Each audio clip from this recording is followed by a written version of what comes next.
Assalamualaikum warahmatullahi wabarakatuh. Kurang keras ini. Assalamualaikum warahmatullahi wabarakatuh. Nah, yang saya hormati Bapak Haji Sugiarto STSH MSOS CHT selaku anggota Komisi D DPRD Provinsi Jawa Tengah fraksi PKB beserta istri Ibu Malisa Ladini SOS MSOS mewakili akademisi bidang politik. Yang saya hormati Bapak Luhur Bagus Hadianto SPD Kades Duku Talib Kecamatan Juwana mewakili praktisi politik desa. Dan yang saya hormati para tamu undangan dari Kecamatan Juwana.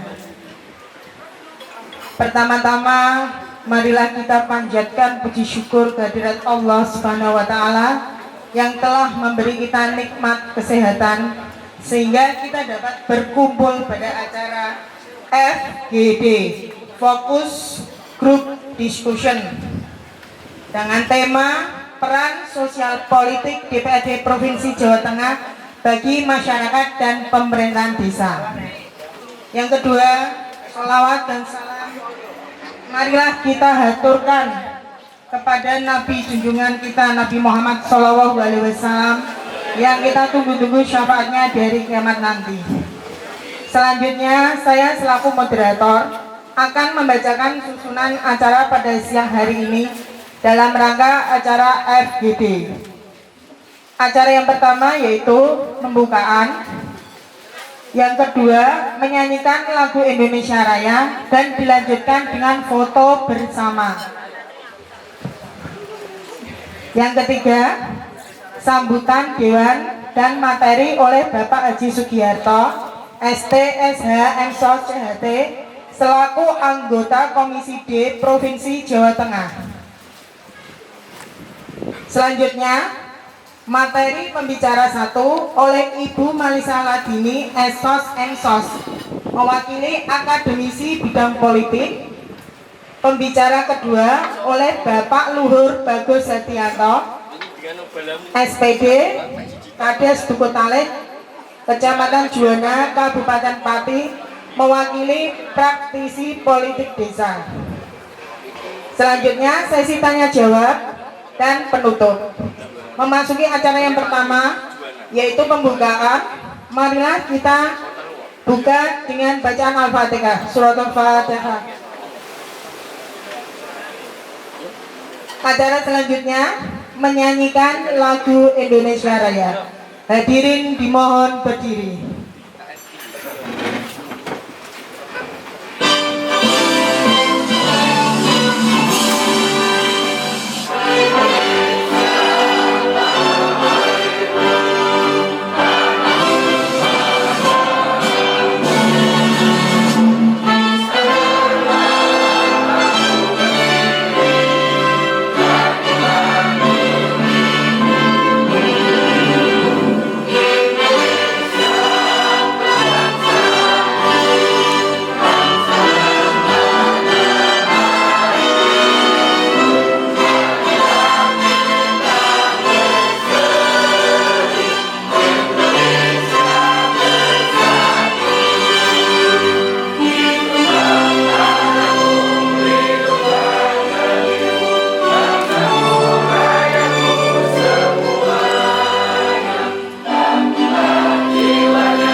Sekalian foto, jangan duduk dulu. Nah, kalau saya bilang sahabat S3, panjenengan jawab sedulur Sugiarto Selawase. Dimulai 1, 2, 3. Sahabat S3, sedulur Sugiarto Selawase. Terima kasih. Ya, hadirin dimohon berdiri. Dimohon duduk kembali. Oh, ternyata ini habis makan gak ngantuk ya. Oke, semangat. Acara selanjutnya sambutan dari Bapak Dewan dan materi oleh Bapak Haji Sugiarto ST SH MSOS THT selaku anggota Komisi D Provinsi Jawa Tengah. Waktu dan tempat kami haturkan.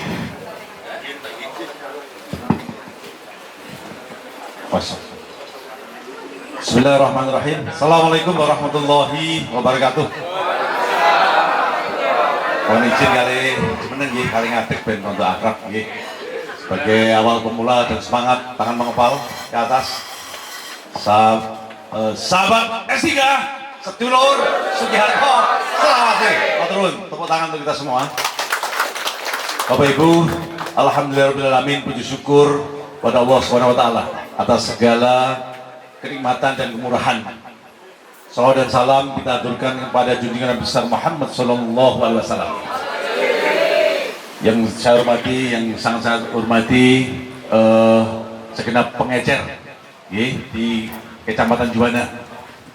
Yang saya hormati Pak Kades, Pak Karang, Pak Duku Talib, Pak Telua kali Jepuro, matur nuwun sangat rawuh panjenengan, saya akan ingat itu. Yang saya hormati juga segenap sahabat S3 sedulur Sugiarto Selawase yang kemarin berkiprah melu prihatin yang uyung kawula nembah nuwun sautaipun segenap desa di Kecamatan Juwana. Yang saya hormati istri saya juga yang mensupport saya, segenap kru dan juga segenap panitia. Tidak lupa ini adalah sahabat saya Pak, jenengnya apa ya Mas? Asifa Musik ya, Oryo Kangen ya Gus. Monggo kalau ada yang berkenan dan bisa langsung dan yang jelas sangat terjangkau. Betul ya Mas? Oke. Bapak Ibu, sepindah saya mengucapkan terima kasih atas rawuh panjenengan saya juga tidak lupa, moga benar Pak, sangat matur mbah nuwun atas bantuan panjenengan. Tanpa panjenengan dalam boten mungkin sakit lenggah datang di PRD Provinsi Jawa Tengah, sakit mewakili panjenengan datang Komisi D dan juga Banggar, dan tidak mungkin saya bisa di Semarang untuk memperjuangkan aspirasi panjenengan. Sekali lagi tepuk tangan untuk panjenengan yang telah membantu saya seutuhnya. Terima kasih. Sekali lagi saya terima kasih. Tak eling-eling. Bapak Ibu, pada hari ini ada FGD, Focus Group Discussion ya. Jadi kita berdiskusi dengan tema mengenai peran dari Dewan Provinsi Jawa Tengah terkait dengan sosial politik, terutama yang ada di Kabupaten Pati. Bapak Ibu, saya mungkin tidak akan terlalu banyak bercerita. Saya akan mengawali sambutan ini sekaligus pemaparan.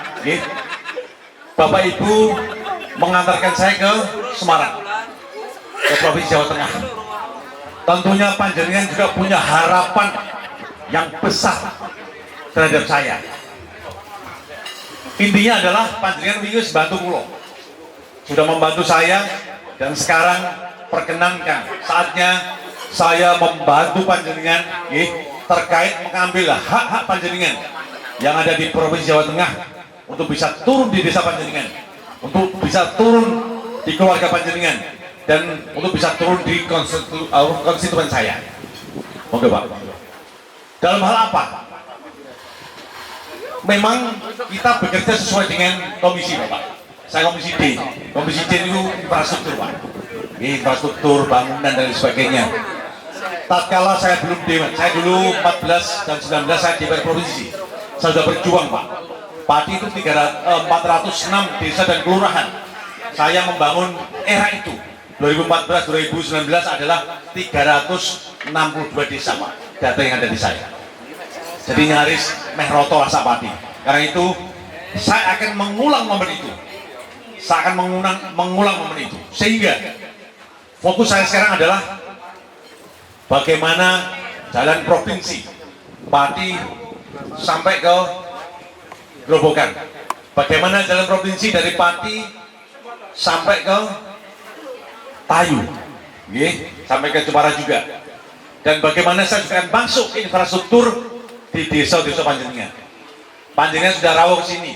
Jadi PR saya, target saya adalah bahwa wujud bangunan dari panjenengan harus saya wujudkan di desa-desa panjenengan. Belum banyak Pak tahun ini. Saya mungkin baru masuk di Karang, saya juga mungkin baru masuk di Trimulyo ya. Saya juga masuk. Saya juga baru masuk di Growong, ya, dan beberapa desa. Mungkin jadi saya akan membawa aspirasi untuk masuk ke desa-desa panjenengan. Ampun khawatir. Ada dari 29 desa di Juwana, saya mungkin baru masuk sekitar 10 desa. Sisanya piye Mas? Monggo. Saya sekarang menantang panjenengan. Saya punya cita-cita tidak ada jalan desa yang jelek di Pati. Saya punya target ke depan, tidak ada rumah yang bocor lagi di Pati. Saya akan membawa RTLH Pak. RTLH itu ada 3 kategori. Pak betul nggih, tapi nanti akan kita pertajam itu. Kalau ada segera diajukan, nanti menghubungi ya saya atau tim saya terkait RTLH. Pak Kades yang utama. RTLH ada yang 20, ada yang 50 Pak, dan ada yang 140. Menyesuaikan situasi dan kondisi. 20 itu bahasanya RTH Pak. Kalau bangun mulai dari 40 sampai 50 dan 150. Saya targetkan tahun depan 2026 kudunya aku iso ribuan untuk di Pati ini. Targetkan saya harus ribuan harus masuk ke Pati. Saya juga akan masuk, saya juga mencanangkan program dan saya sudah utarakan dengan waktu pertama kali saya ditetapkan sebagai tiba-tiba Jawa Tengah, tidak boleh ada rumah di Pati yang tidak ada listriknya. Kalau dengan ada tetangga, dulur, siapapun Ada yang tidak ada PLN segera hubungi saya Pak. Yes, gampang-gampangan gitu. Dewan angel dihubungi, angel dijak seduluran, ora usah dipilih meneh. Ngoten nggih? Itu nggih. Nggih. Dan saya yakin panjenengan pasti ke depan tetap dan memilih saya.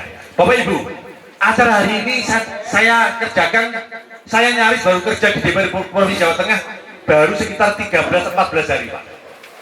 Saya dilantik 3 September, tapi baru bekerja sekitar 14 hari. 14 hari saya rakor, saya juga kunjungan, waktu itulah saya menjadi salah satu wakil panjenengan. Jadi ngeten Pak, DPRD Provinsi Jawa Tengah dengan pilih adalah untuk bersuara Pak. Kalau ini jenengan gaji, ini untuk berteriak Pak. Oke, sehingga tatkala saya rapat, saya insya Allah belum pernah rapat ke orang bengok, orang usul, orang memperjuangkan daerah dapil saya, insya Allah belum pernah Pak.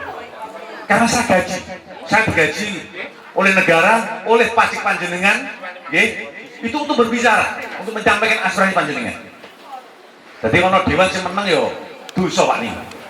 Dewan digaji kok menang, apalagi kalau tidak memperjuangkan aspirasi panjenengan.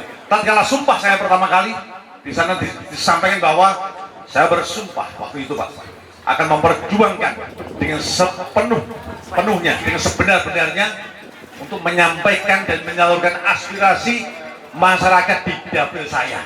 Itu bunyi salah satu ikrar saya pada waktu di angkat, sehingga saya selalu bilang ke Semarang, saya merepotkan 67.000 orang. Dari 67.000 yang memilih saya punya hak untuk menerima aspirasi dari saya. Panjenengan tuku rokok, panjenengan tuku aqua, panjenengan beli baju dan sebagainya, makan di sini pun kena PPN loh Pak, kena pajak kita itu. Salah satu pengembaliannya adalah lewat aspirasi Pak. Jadi jangan juga memang harus menentukan itu. Pak, saya mengajukan itu loh Pak. Sama juga, panjenengan sebagai sahabat S3, Sedulur Sugiharto Selawasi mewakili desa panjenengan harus punya usulan Pak untuk desa panjenengan. Sepenting, nah ini penting. Pak Kadesnya juga sepakat untuk kalau dibantu Pak. Karena kadang-kadang yurakan dibantu loh Pak. Ada juga, tapi nggak banyak. Tapi insya Allah yang rawuh di sini pasti semuanya mau dibantu. Betul nggih?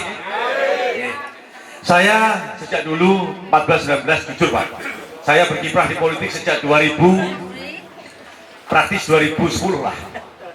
Saya itu Pak, nah ini nek kok ragu sawah kayak iso. Saya menembus jualnya itu susah Pak. Bener, susah. Tapi alhamdulillah karena saya juga memegang pupuk sini NPK, akhirnya saya tambah saudara dan sekarang saya punya sahabat Bapak Kades, ya anak-anak muda yang menjadi Kades ini. Harapan saya ke depan adalah bisa membantu dan berkiprah untuk depannya. Materi itu terkait dengan aspirasi. Sekali lagi saya Komisi D Pak, Komisi Infrastruktur, dan insya Allah nanti hari besok berarti Rabu saya juga akan masuk bangga. Apa yang saya dapat dari sana saya akan sampaikan ke masyarakat. Saya akan sampaikan dalam berbagai wujud. Bisa untuk sekolah, bisa untuk bangunan infrastruktur, bisa untuk tadi RTLH, bisa untuk listrik, bisa macam-macam Pak. Orang kadang-kadang komisi kan ada A sampai E Mas, ya. Tapi saya tak praktekno, meskipun aku dulu saya komisi C dulu, awal Dewan. C itu pendapatan, pindah komisi B, perekonomian Pak, pariwisata pertanian. Sekarang pindah komisi D, penting Pak. Pengalaman itu penting. Tapi sejauh ini semua yang ada di komisi A, B, C, dan D, juga E, pendidikan, saya bisa mengambil itu. Saya bisa mengambil itu. Karena apa Pak? Kenapa panjenengan memang harus punya wakil yang syah di depan? Nek tidak diambil oleh wakil panjenengan, itu juga akan diambil oleh wakil-wakil dewan yang lain Pak. Jadi saya itu diam misalnya, sepenting aku nikmat, sepenting aku mendapatkan sesuai harapan, tapi tidak mau berjuang, yuk diambil dewan-dewan yang di Banyumas, diambil dewan-dewan yang dari Brebes, dari Pekalongan, dari Semarang, dari Solo. Pramilo, wes nanti saya adalah ke depan wajib putra daerah ya yang panjenengan perjuangkan. Yang berikutnya Bapak Ibu, saya ada di komisi D, saya ada di fraksi PKB. Partai saya juga mengamanahkan API terkait dengan, meskipun ini sebenarnya nggak boleh, tapi saya boleh dong. Wong ini aman dari partai. Saya titip ayo kita memilih, ya, baik gubernur maupun bupati sesuai dengan linknya, Pak. Mungkin tidak ngeling, tidak jalur itu angel. Ya, provinsi ini PKB siapa ya di situ, kabupatennya PKB mana ya di situ. Sehingga ke depan saya akan bertanya, Pak Gubernur, ini loh konstituen saya. Waktu tanggal berapa sekarang? Tanggal 12 ya November saya kumpulkan dalam rangka menunggu panjenengan. Pak Bupati, ini loh buktinya konstituen saya yang tak kumpulkan yang panjenengan. Saya minta perhatian panjenengan untuk konstituen saya, betul Pak. Jadi kalau lu gagah, betul nggih. Pokoknya juara akhir sesuai harapan, wes sak jalur tak turuti, betul nggih. Bapak Ibu, panjenengan hadir di sini setiap tahun akan saya kumpulkan minimal sekali, target saya 3 kali. Pramila saat ini harapan saya panjenengan juga melebarkan sayap. Tolong segera didata, nanti ada surat pendataan. Tokoh-tokoh masyarakat di desa panjenengan, sing dulure oke, sing iso dijak jadi sahabat, dicatat nanti akan saya suwani, bisa saya suwani ataupun saya kumpulkan. Jadi 2026 nanti selain Kordes saya akan juga mengumpulkan perlapa, karena setiap tahun target saya akan mengumpulkan sekitar 5.000 sahabat S3. Terus yang jelas target saya, terutama yang hadir pada hari ini, setiap tahun bosa suwek, borong suwek, bosa ada, borong ada, pangapunten amit sewu dapat THR dari saya. Amin. Supaya wujud pasterean. Setelah itu saya setiap habis lebaran nanti saya juga akan mengadakan pesta rakyat, Pak. Biasanya saya tempatkan di Karaban atau di mana menyesuaikan. Nanti rencana tanggal 18 April. Tunggu nanti.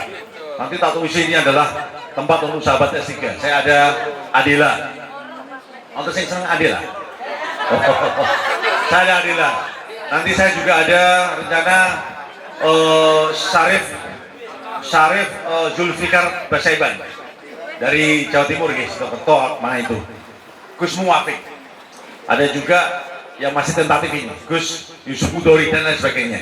Nanti saya juga ada ketoprak. Biasanya saya juga ada wayang. Jadi saya itu dari seni ya sampai dangdute, sampai roke, sampai sholawat pengajian saya kerjakan, Pak. Apalagi sekarang saya di PKB akan lebih fokus ke sana.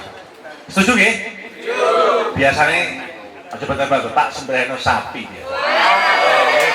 Kamu nyembelih sapi karuan, nyembelih sapi siji kurang ya, nyembelih telu apa papat kan ngoten dipakai untuk pesta. Jadi nanti kalau tak misalnya sama mengundang sahabat S3 dari Kudu Keras, silakan di depan. Bawa ini nampan penuh dengan aneka warna. Nek ora teko, ya ora salah ora teko. Tapi itu akan saya kerjakan, berupa gebiar budaya dan tradisi nanti. Saya akan canangkan itu untuk setiap tahunnya. Kerso nggih Bapak Ibu nggih? Oke, itu selaku oleh-oleh saya selama kerja 14 hari.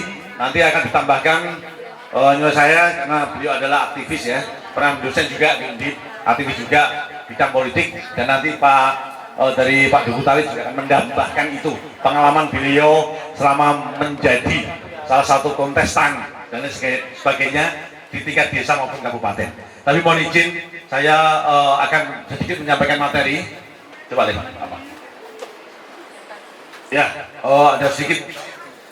Bapak Ibu, saya akan memberikan sedikit ya.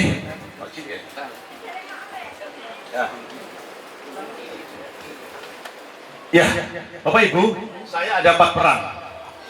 Peran legislasi ya, memperda kita membuat undang-undang. Saya juga akan pengawasan. Saya juga dalam bidang anggaran. Tapi yang salah satu yang tambahan sekarang adalah menyerap aspirasi atau partisipatif, Pak. Kita harus menciptakan masyarakat yang menyerap aspirasi dan partisipatif dari masyarakat harus kita himpun ya supaya bisa menyuarakan haknya. Lanjut. Ya. Fungsi legislasi merumuskan, menetapkan aturan dan lain sebagainya. Saya ke depan akan berjuang, Pak. Salah satunya adalah bagaimana kita akan menginisiasikan untuk perda sampah sudah ada, tapi pergubnya belum Pak. Jadi ini nggak kuat. Karena begitu pergub itu turun, berarti dana juga harus turun. Jadi ke depan menjadi prioritas saya. Juga untuk inisiasi kemarin saya juga waktu raker saya protes. Kenapa? Contoh Pak, kenapa negara ini memang tidak berjalan? Kenapa dinas lingkungan hidup? Itu untuk gaji, untuk biaya pegawai dan sebagainya 132 miliar kalau tidak salah, kurang lebih. Tapi kenapa kegiatan untuk masyarakat, program untuk masyarakatnya hanya 20 miliar misalnya? Jadi ibarat perusahaan harus gitu, untuk menggaji karyawan, kebutuhan kantor dan sebagainya 132 miliar.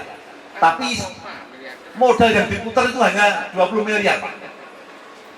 Nggak bisa. Dan itu kemarin waktu raker juga saya canangkan. Itu salah satu apa yang saya kerjakan nih. Waktu fungsi penganggaran, pengawasan juga. Saya juga berat mengawasi bagaimana jalan Panjenengan, lingkungan Panjenengan. Saya sering keliling Pak. Saya itu kundabel biasanya setiap hari Sabtu, Minggu atau Minggu Senin, saya keliling Pak. Jadi kan bisa lihat itu nanti di S3 TV ya, YouTube channel itu. Saya akan masuk ke masyarakat yang tidak punya. Saya juga melihat bagaimana kondisi jalan, Panjenengan lihat itu. Dan saya biasanya sampling merata di semua desa ya di Kabupaten Pati. Sudah subscribe semua ya? Sampun ya, biar melihat kegiatan kita Pak. Yang selanjutnya adalah tadi untuk pasif ya, menyerap aspirasi lewat reses kali ini, lihat FGD, kita juga ada mitra Pak, ada media tradisional misalnya. Lanjut ya. Oh ini mengenai kegiatan sumpah tadi, lanjut nih, sudah selesai. Ya, kita ketahui bahwa di Jawa Tengah ada 576 kecamatan ya Pak, 29 kabupaten dan 6 kota, ada 750 kelurahan ya, dan ada 7.809 desa. Kita perlu tahu itu di Jawa Tengah. Lanjut ya, di sana kita ketahui untuk di Juwana ada 29 desa yang terdiri dari 362 RT, rukun tetangga, dan pada pileg kemarin ada 291 TPS ya. Masyarakat sesuai dengan BPS kemarin statistik di Juwana bahwa yang ada 96.426 termasuk terbesar Pak. Sini mungkin terbesar setelah dengan Sukolilo kurang lebih lah, hampir sama, tapi termasuk terbesar di Juwana itu. Laki-laki 476728 dan perempuan 48798, nyari sama. Jadi nyari sama Pak. Jadi wajar lah. Lanjut, ada apa lagi? Terakhir ini. Problem ya, masyarakat Juwana kita ketahui adalah beberapa adanya kesenjangan sosial ekonomi. Terus ini ngertos lah, bagaimana desa yang ya pendapatannya sangat luar biasa, tapi juga banyak yang kurang. Saya masuk beberapa desa juga masih ada yang minor Pak, terutama Pangapunten, Sewu yang sekitar pesisir gitu, itu banyak saya lihat. Saya keluar masuk itu pencemaran Sungai Juwana, ini juga menjadi problem yang harus kita ditangani. Kerentanan terhadap banjir, dampak banjir, kemiskinan di wilayah pesisir, juga infrastruktur, pengelolaan sampah dan kualitas air.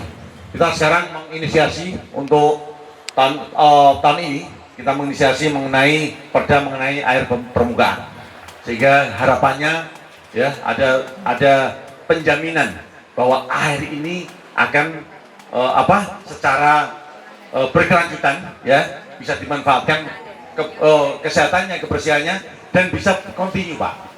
Orang nganggone orang tidak sesuai dengan aturan sehingga air bawah permukaan ini justru akan menjadi masalah untuk anak cucu ke depan. Itu ya. Begitu Bapak-bapak yang saya sampaikan ke Panjenengan. Sekali lagi saya terima kasih atas rawuh Panjenengan, terima kasih atas bantuan Panjenengan, terima kasih coblosane Panjenengan. Tak aku sedulur, nggih. Tak aku sedulur, napa kabari. Pokoke anggere aku nang omah tetep moro, Pak. Sampean nek sampean seneng kan enggak mungkin. Sampean nang besare. Asal saya di rumah saya akan datang. Tapi nek enggak biasanya Sabtu dan Minggu tak upayakan saya akan datang. Saya tuh bisa kalau datang, Pak. Nek kongkonan gitu kadang-kadang lu piye gitu loh. Nggih, itu. Nggih. Terus yang kedua tadi program-program saya untuk desa Panjenengan sampaikan kepada Pak Lurah yang tidak hadir di sini. Ya. Jadi saya sanggup menjadi senopati wong cilik. Jadi akan saya wujudkan Pak.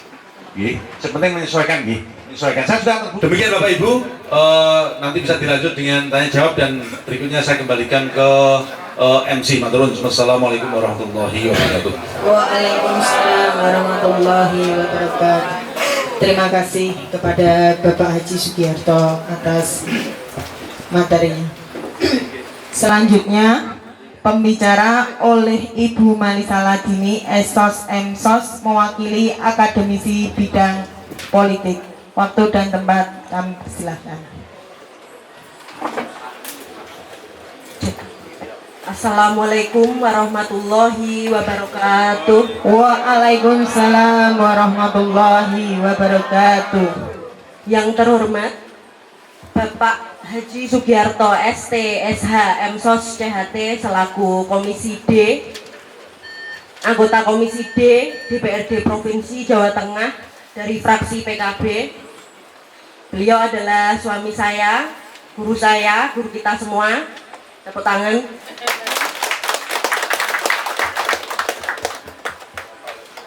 Dan yang terhormat narasumber kita yang kedua dari Bapak Kepala Desa Talit Kecamatan Juwana. Tepuk tangan.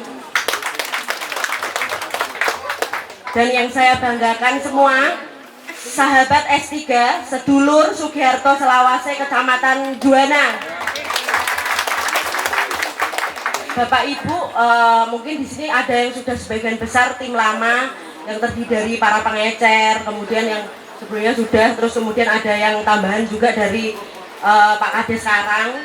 Terima kasih sudah hadir dalam acara FGD, yaitu Fokus Group Discussion yang diadakan oleh anggota Dewan ya.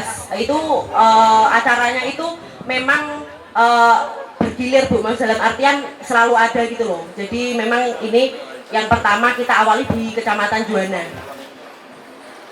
Oke, yang pertama di sini perlu saya sebutkan biografi saya ya. Saya memang S1, S2 dan S3-nya itu memang di bidang politik Bu. Jadi konsen saya memang mengenai politik gitu loh.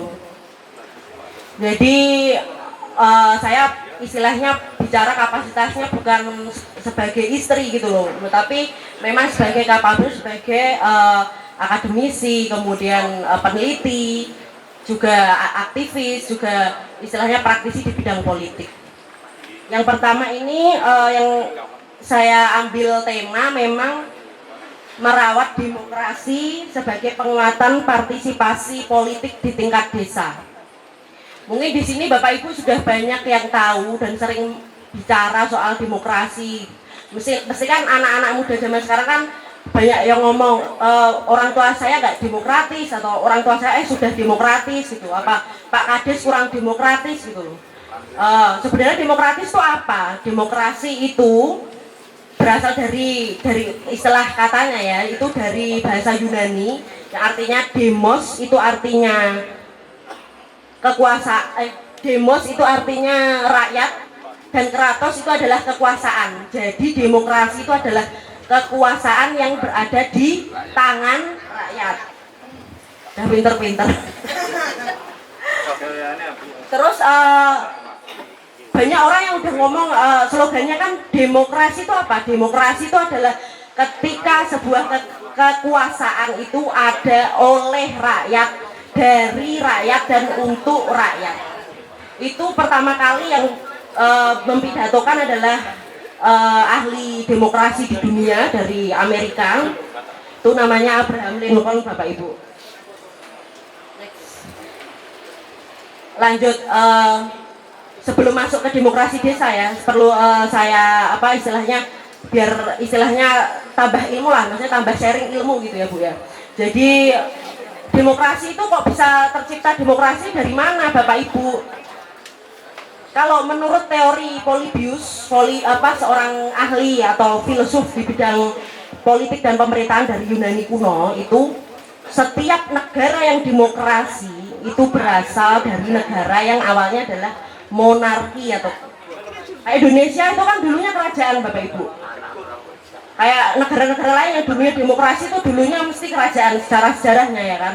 Itu kan dia mengatakan dia sudah berpikir sebelum dinamakan kerajaan itu dia sudah berpikir bahwa alur sebuah negara menjadi demokrasi yang pertama adalah monarki. Monarki itu apa?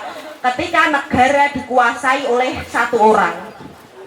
Kemudian monarki itu berubah menjadi oligarki. Oligarki itu apa? Berubah menjadi tirani, maaf ya.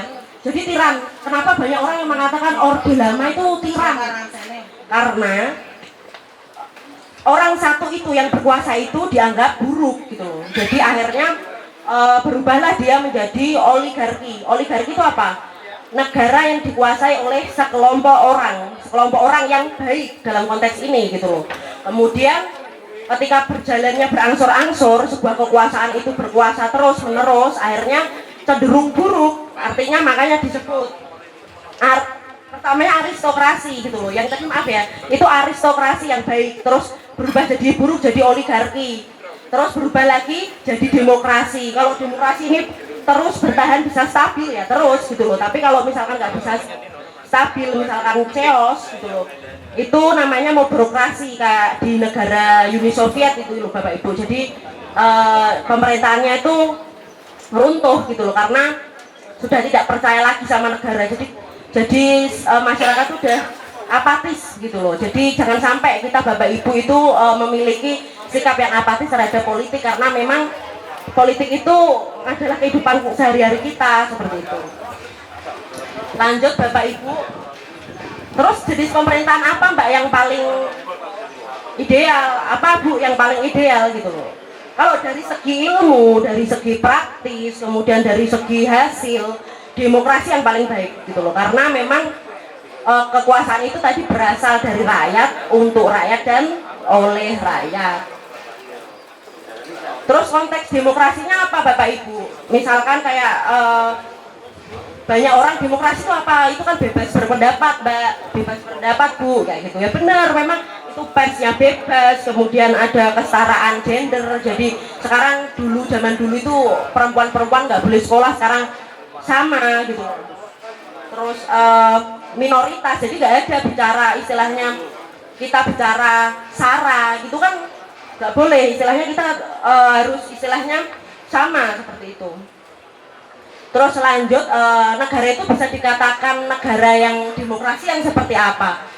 Kalau menurut ahli demokrasi itu ya, ciri-ciri demokrasi yang namanya Robert Dahl, dia mengatakan bahwa negara demokrasi itu kalau misalkan kekuasaan tertinggi itu di tangan rakyat, terus kemudian tadi ada supremasi hukum, terus keterlibatan dia itu Robert Dahl itu menitikberatkan pada satu ya, yaitu partisipasi warga negara terhadap aktivitas politik di negara itu gitu loh. Kayak seperti Bapak Ibu ini kan udah termasuk Bapak Ibu aktif terhadap proses politik seperti itu. Terus kalau sebelum kita ke konteks desa, biar kita istilahnya jalan-jalan ya, maksudnya jalan-jalan ilmu pengetahuannya Bapak Ibu ke luar negeri. Negara apa Mbak yang paling demokratis di dunia? Mungkin sebagian orang masih berbicara demokrasi itu Amerika Bu gitu loh. Demokrasi itu Inggris atau negara-negara maju gitu. Tidak Bapak Ibu, negara demokrasi yang paling demokrasi itu adalah negara-negara yang sudah menganut paham kesejahteraan. Jadi kalau dalam bahasa Inggrisnya itu welfare state Bapak Ibu. Jadi negara yang sudah tidak memikirkan 5 hal pokok dasar dalam kehidupan. Yang pertama ada sandang, kedua papan, ketiga pangan, keempat kesehatan, kelima pendidikan. Kalau kita masih memikirkan 5 masalah itu, ya susah gitu loh, dalam artian berarti kita memang istilahnya negara demokrasinya masih negara yang berkembang gitu loh. Kalau seperti Amerika kan juga dia masih negara maju. Kalau negara kesejahteraan itu yang sudah di atas negara maju, seperti yang sudah saya contohkan itu tadi ada. Kalau menurut indeks intelijen Judith, yaitu pengukuran demokrasi di dunia, itu ada beberapa negara di benua Skandinavia seperti Norwegia, Finlandia, Islandia, itu dia sudah indeks kebahagiaannya sudah tinggi Bapak Ibu. Jadi perbedaan antara tukang sapu sama pejabat di sana sudah tidak ada terlalu kontras gitu loh. Memang dia tukang sapu karena dia pengen jadi tukang sapu gitu loh, karena dia pengen